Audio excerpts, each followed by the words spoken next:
नमस्कार। दिन भर की बड़ी खबरों में आपका स्वागत है। मैं हूं शिवानी। आज की खबरों में बात होगी, चुनाव खत्म होते ही फ्रंट फुट पर आए राहुल गांधी, बेचैन हो उठे मोदी शाह की। वहीं ईवीएम हैकिंग का सबूत लेकर हाईकोर्ट पहुंची कांग्रेस, ईसी और भाजपा को बड़ा झटका की। और भारत में बहुत बच रहे थे अडानी, यूएस में धांधली का केस दर्ज की। साथ ही यूपी चुनाव में धांधली करने वालों की लिस्ट तैयार, अखिलेश यादव का बड़ा एक्शन की। वहीं पप्पू यादव के पीछे पड़े नीतीश के 3 सांसद चिराग ने भी तोड़ डाली एनडीए की। इसी के साथ आज दिन भर की सभी बड़ी और प्रमुख खबरों को जानेंगे विस्तार से। उससे पहले एक नजर सुर्खियों पर। राहुल बोले, पीएम मोदी अडानी को बचा रहे, 2000 करोड़ का घोटाला करके भी बाहर। भाजपा का जवाब, मां बेटे खुद जमानत पर हैं। शराब नीति केस में दिल्ली हाई कोर्ट का ईडी को नोटिस, केजरीवाल की याचिका पर ट्रायल कोर्ट के फैसले पर स्टे नहीं दिया। फडणवीस ने सीएम पद के लिए खोल दिए पत्ते, कहा जब भी ऐसा होता है तो। हरियाणा चुनाव ईवीएम हैकिंग मामला हाई कोर्ट पहुंचा, कांग्रेस 14 सीटों पर सबूत देगी। 4 सीटों पर मार्जिन 3000 से कम, एक पर 32 का डिफरेंस। दिल्ली चुनाव से पहले केजरीवाल को बड़ा झटका, हाईकोर्ट ने आबकारी नीति घोटाले मामले में ट्रायल पर रोक लगाने से किया इनकार। पप्पू यादव को व्हाट्सएप पर धमकी, कहा पटना पहुंच गए हैं हम। सांसद बोले, जेडीयू के 3 पदाधिकारी पीछे पड़े हैं, लोकसभा के अंदर मैं इसे खुलासा करूंगा। आपने 3 विधायकों के क्यों काटे टिकट, केजरीवाल की नई चाल की वजह आई सामने। कनाडाई मीडिया का आरोप, मोदी जानते थे निज्जर को मारने की साजिश रचने वाला कौन, जयशंकर ढोभाल को भी पता था। भारत बोला, बेतुके बयानों से तनावपूर्ण रिश्ते को नुकसान। गौतम अडानी पर न्यूयॉर्क में धोखाधड़ी और रिश्वत देने का आरोप, दावा सोलर एनर्जी कॉन्ट्रैक्ट के लिए भारतीय अधिकारियों को 2200 करोड़ की रिश्वत ऑफर की। एग्जिट पोल के आंकड़ों पर क्यों भड़के संजय राउत, एमवीए की जीत को लेकर किया बड़ा दावा। हिमाचल सीएम दिल्ली हुए रवाना, नड्डा के गृह जिले में होने वाले कार्यक्रम के लिए राहुल और खड़गे और प्रियंका को देंगे न्योता, हाईकमान से करेंगे मुलाकात। वे एनडीए में कब थे, पशुपति पारस पर चिराग पासवान का तीखा वार, बोले अलग तो वह होता है जो कभी साथ रहे। दिल्ली विधानसभा चुनाव में आप की पहली लिस्ट जारी, 11 उम्मीदवारों के नामों का किया ऐलान, बीजेपी और कांग्रेस से आए 6 नेताओं को मिला टिकट। महाराष्ट्र बिटकॉइन घोटाला के तहत 26 घंटे से चल रही ईडी की कार्रवाई, गौरव मेहता और उनके भाई की जा रही पूछताछ, सीबीआई ने भी भेजा समन। द साबरमती रिपोर्ट, यूपी में टैक्स फ्री, सीएम योगी ने किया ऐलान, देखी फिल्म, बताया क्यों लिया ये फैसला। शिवपाल बोले, चुनाव में डीएम एसएसपी ने गुंडई की, इनकी लिस्ट बनाएंगे, राम गोपाल की मांग, वोटिंग में नंगा नाच हुआ, दोबारा चुनाव हो। अजीत पवार 40,000 वोटों से हार जाएंगे, शरद पवार के नेता ने की एक और भविष्यवाणी। चंद्रशेखर बोले, बकरी चोरी में आजम खान को सबसे बुरे हालात में किया बंद, जेल में 1 घंटे की मुलाकात, कहा योगी को डर था कि उपचुनाव में हारे तो केंद्र ना हटा दे।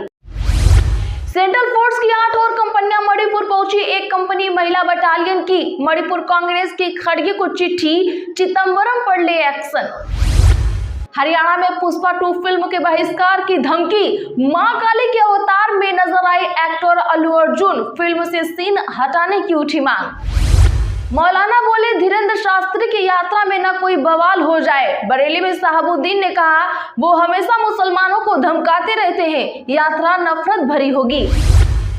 सेंसेक्स 422 अंक गिरकर 77,155 पर हुआ बंद। अडानी इंटरप्राइजेस का शेयर 23% फिसला, निफ्टी में भी 168 अंक की रही गिरावट। चलिए अब जानते हैं बड़ी और प्रमुख खबरों को विस्तार से। उससे पहले वीडियो को लाइक करें, साथ ही खबरों को आखिर तक जरूर देखें। चलिए अब जानते हैं बड़ी और प्रमुख खबरों को विस्तार से। उससे पहले वीडियो को लाइक करें, साथ ही खबरों को आखिर तक जरूर देखें।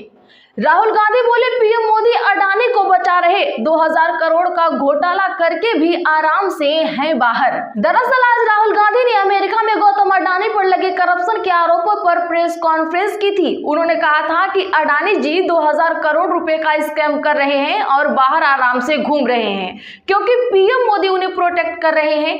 गौतम अडानी ने अमेरिका में क्राइम किया था लेकिन भारत में उन पर कुछ नहीं हो रहा है।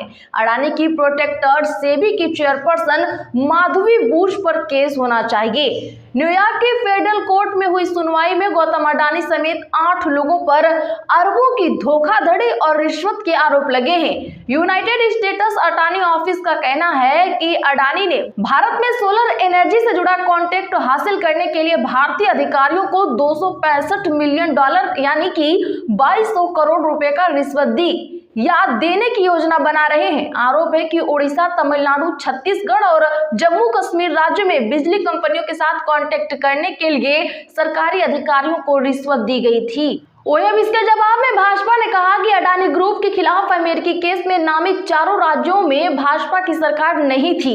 छत्तीसगढ़ में कांग्रेस और तमिलनाडु में उसकी सहयोगी पार्टी की सरकार थी।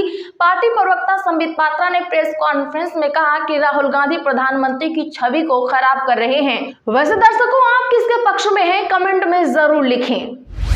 हरियाणा चुनाव ईवीएम हैकिंग मामला हाई कोर्ट पहुंचा। कांग्रेस 14 सीटों का सबूत देगी। 4 सीटों पर मार्जिन 3000 से कम, 1 पर 32 का डिफरेंस। जी हां, बता दें कि हरियाणा विधानसभा चुनाव में ईवीएम हैक का मामला अब पंजाब और हरियाणा हाई कोर्ट पहुंच गया है। कांग्रेस के प्रदेश अध्यक्ष उदय भान ने दावा किया है कि चुनाव में 14 विधानसभा सीटों पर धांधली की गई है, जिसके लिए पार्टी के पास पर्याप्त सबूत है। बता दें कि कांग्रेस ने जिन 14 सीटों पर हैकिंग का दावा किया है उनमें 4 सीट ऐसी है जिन पर जीत हार का अंतर 3000 से कम है। वहीं एक विधानसभा सीट ऐसी भी है जिस पर भाजपा उम्मीदवार ने महज 32 वोटों से जीत दर्ज की है। पहला आरोप उन्होंने ये लगाया है कि 8 अक्टूबर को चुनाव के नतीजों से पहले कांग्रेस के हरियाणा प्रभारी दीपक बाबरिया को एक मैसेज मिला था। दीपक बाबरिया को चुनावी नतीजों से पहले सुबह 7:30 बजे मैसेज आया जिसमें कहा गया कि कांग्रेस 14 सीट लूज करेगी। इस मैसेज में 14 विधानसभा सीटों को ईवीएम का हैक करके बीजेपी जीतेगी, ये दावा किया गया था। वहीं दूसरा आरोप प्रदेश अध्यक्ष उदय भान ने कहा 3 मैसेज दीपक बाबरिया को मिले थे लेकिन उनकी तबीयत खराब थी, इस कारण से हमें ये मैसेज 9 अक्टूबर को मिल पाए। अगर दीपक बाबरिया को मिले मैसेज जो हमें सुबह 8 अक्टूबर को मिल जाते तो हम नतीजों से पहले भांडा फोड़ कर देते। वहीं तीसरा आरोप उदय भान ने कहा कि इस मामले में जो व्यक्ति है वह दीपक बाबरिया उसको जानते हैं। उदय भान ने कहा कि दीपक बाबरिया को आशंका है कि अगर वह उस व्यक्ति का नाम लेंगे तो वह उनको खत्म कर देगा, इसीलिए वे उसका नाम नहीं बता रहे। आपने 3 विधायकों के क्यों काटे टिकट? केजरीवाल की नई चाल की वजह आई सामने। जी हां, बता दें कि आम आदमी पार्टी ने अगले साल फरवरी में होने वाले दिल्ली विधानसभा चुनाव के लिए आज 11 उम्मीदवारों की अपनी पहली सूची घोषित कर दी। आपने चुनाव के लिए जारी की पहली सूची में कांग्रेस और भाजपा छोड़कर आए नामों को प्राथमिकता दी।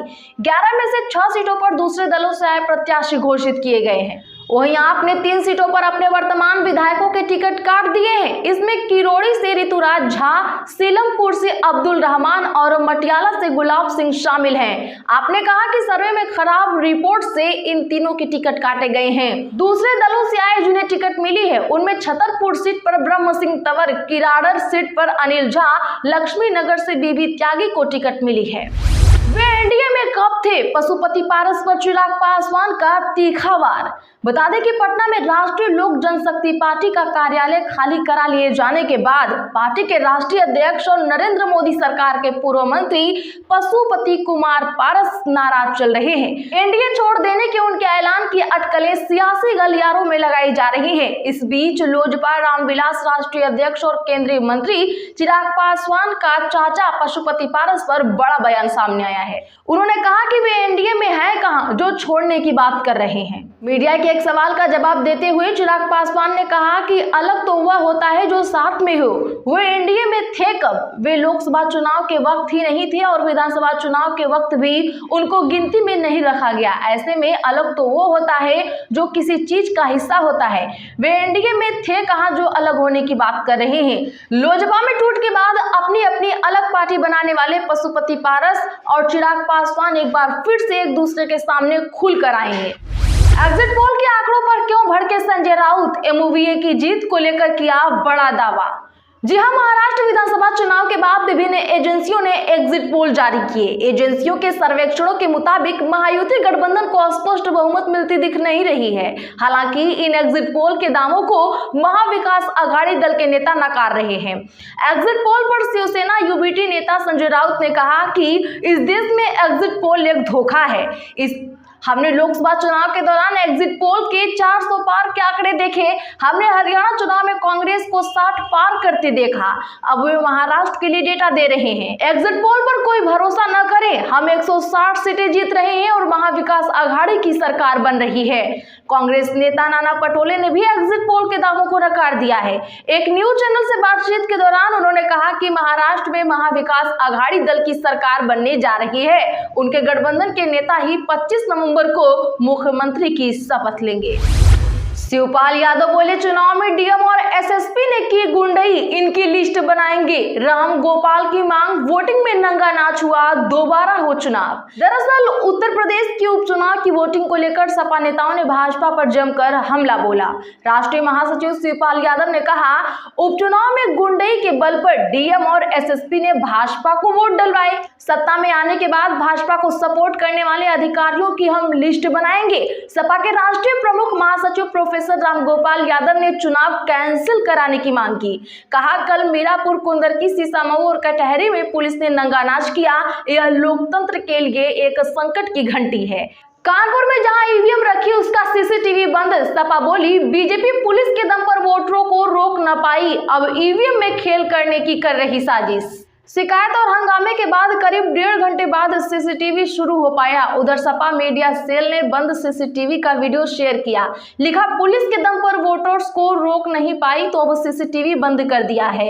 अब ईवीएम के जरिए बीजेपी और चुनाव आयोग खेल करना चाहती है। तो आज के लिए बस इतना ही। ऐसे ही बड़ी खबरों के लिए चैनल सब्सक्राइब करें, बगल में घंटी के निशान को भी जरूर दबा लें। वीडियो को लाइक शेयर करना ना भूलें।